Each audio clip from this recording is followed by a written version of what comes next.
Bienvenue dans ce tutoriel vidéo.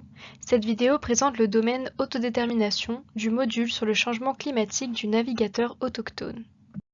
Les questions abordées dans ce domaine ont trait au cadre général de protection et de promotion des droits humains des peuples autochtones.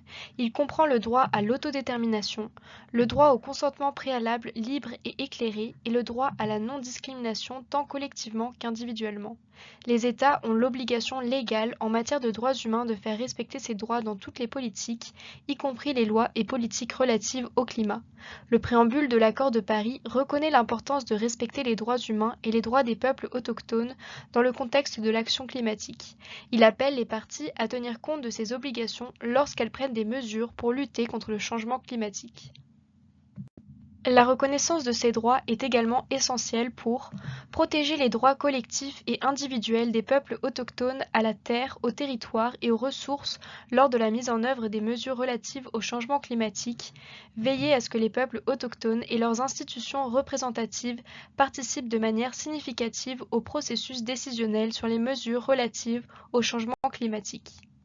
La première problématique que nous allons aborder est celle de l'autodétermination. L'autodétermination autochtone fait référence au droit des peuples autochtones de déterminer et de contrôler librement leurs moyens de subsistance, leur destin, leur culture et leurs coutumes. Ce droit est reconnu dans la Déclaration des Nations Unies sur les droits des peuples autochtones à l'article 3. Il est également consacré dans des accords internationaux juridiquement contraignants tels que le Pacte international relatif aux droits civils et politiques à l'article 1er, le Pacte international relatif aux droits économiques, sociaux et culturels à l'article 1er et dans le préambule de la Convention numéro 169 de l'Organisation internationale du travail ou Convention relative aux peuples indigènes et tribaux. Les questions de cette catégorie visent à déterminer si les peuples autochtones sont reconnus comme des groupes distincts dans la législation nationale, par exemple dans la Constitution nationale, et si cette reconnaissance s'étend également aux lois et politiques relatives au climat, telles que leur contribution déterminée au niveau national. Un élément fondamental du droit à l'autodétermination des peuples autochtones est le droit au consentement libre, préalable et éclairé. Dans cette catégorie, l'accent est mis sur l'obligation des États de consulter les peuples autochtones afin d'obtenir leur consentement libre, préalable et éclairé sur les mesures administratives et législatives relatives au changement climatique qui les concernent, article 9 de la DNUDPA, et tout projet relatif au changement climatique affectant leurs terres, territoires ou ressources, article 32, paragraphe 2.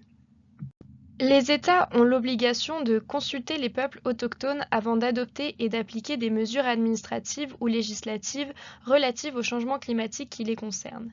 Les États doivent également se concerter et coopérer de bonne foi avec les peuples autochtones intéressés en vue d'obtenir leur consentement préalable donné librement et en connaissance de cause avant l'approbation de tout projet ayant des incidences sur leurs terres ou territoires et autres ressources. Ceci est énoncé aux articles 19 et 32.2 de la DNUDPA.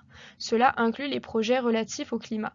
Les articles 6 et 7 de la Convention numéro 169 de l'OIT stipulent également que les États doivent consulter les peuples autochtones dans le but de parvenir à un accord ou à un consentement sur une mesure proposée.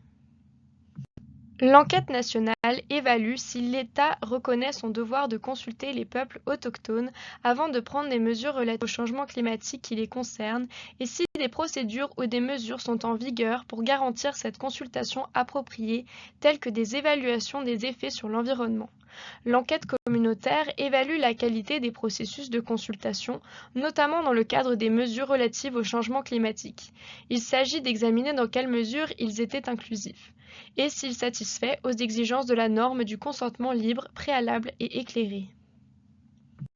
L'enquête nationale comprend une catégorie supplémentaire de questions sur la non-discrimination. Cette catégorie examine les obligations de l'État d'assurer aux peuples autochtones la pleine jouissance de leurs droits et libertés fondamentales, sans discrimination, ce qui est essentiel à leur autodétermination. Les questions de cette catégorie évaluent l'état de ratification des instruments internationaux et régionaux pertinents qui assurent la protection requise des droits des peuples autochtones, y compris dans le contexte du changement climatique, si des recommandations des mécanismes des droits humains concernant les effets des changements climatiques et des mesures relatives au changement climatique sur les peuples autochtones ont été formulées et si elles ont été mises en œuvre, et enfin si les États ont pris des mesures et adopté des mesures législatives pour protéger les droits des peuples autochtones. Les instruments internationaux relatifs aux droits des peuples autochtones, tels que la Déclaration des Nations Unies sur les droits des peuples autochtones, DNUDPA, et la Convention numéro 169 de l'OIT, stipulent que les États doivent mener des études sur les effets sociaux, spirituels, culturels et environnementaux avant toute activité de développement prévue susceptible d'affecter les peuples autochtones. L'observation générale numéro 24 du Comité des droits économiques, sociaux et culturels précise que l'obligation de l'État de protéger découle d'un devoir positif d'adopter un cadre juridique imposant aux entreprises d'exercer une diligence raisonnable en matière de droits de l'homme afin de détecter les risques de violation des droits garantis par le pacte, de prévenir et d'atténuer ces risques, de faire en sorte que les dits droits ne soient pas bafoués et de rendre compte des incidences négatives que leurs décisions et leurs opérations ou que les décisions et opérations des entités qu'elles contrôlent peuvent avoir sur l'exercice des droits garantis par le pacte ou auxquels elles peuvent contribuer. Les évaluations des effets doivent être menées en collaboration avec les représentants des peuples autochtones et constituent un élément important de la consultation dans le but d'obtenir un consentement libre, préalable et éclairé.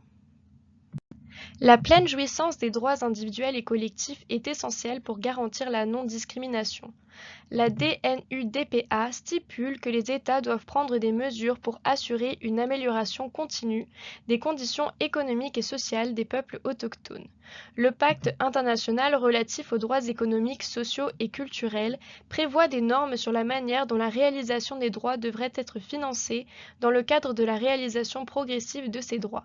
L'article 2 du pacte international relatif aux droits économiques, sociaux et culturels stipule que les États doivent allouer le maximum de leurs ressources disponibles à la réalisation des droits économiques, sociaux et culturels. Les ressources disponibles comprennent également le financement de l'aide internationale. Cela impose aux États l'obligation d'agir de bonne foi et de fournir ou de demander une assistance internationale en fonction de leurs capacités ou de leurs besoins pour contribuer aux ressources pour la réalisation des droits. Dans le contexte du changement climatique, cela a été précisé dans d'autres normes. La Convention cadre des Nations Unies sur les changements climatiques stipule qu'en raison de la nature mondiale du changement climatique, il est requis de tous les pays qu'ils coopèrent le plus possible pour créer une réponse internationale efficace.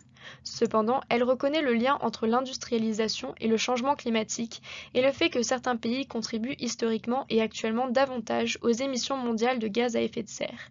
Le principe des responsabilités communes mais différenciées utilisé dans la Convention cadre des Nations Unies sur les changements climatiques signifie que si tous les pays ont une obligation commune de lutter contre le changement climatique, ils n'ont pas la même responsabilité de s'attaquer aux problèmes environnementaux mondiaux. La Convention cadre des Nations Unies sur les changements climatiques utilise les termes pays développés et pays en développement pour désigner ces différences de contribution et de responsabilité. L'utilisation des termes pays développés ou pays en développement en fonction de leur statut industriel ou économique n'est plus largement soutenue.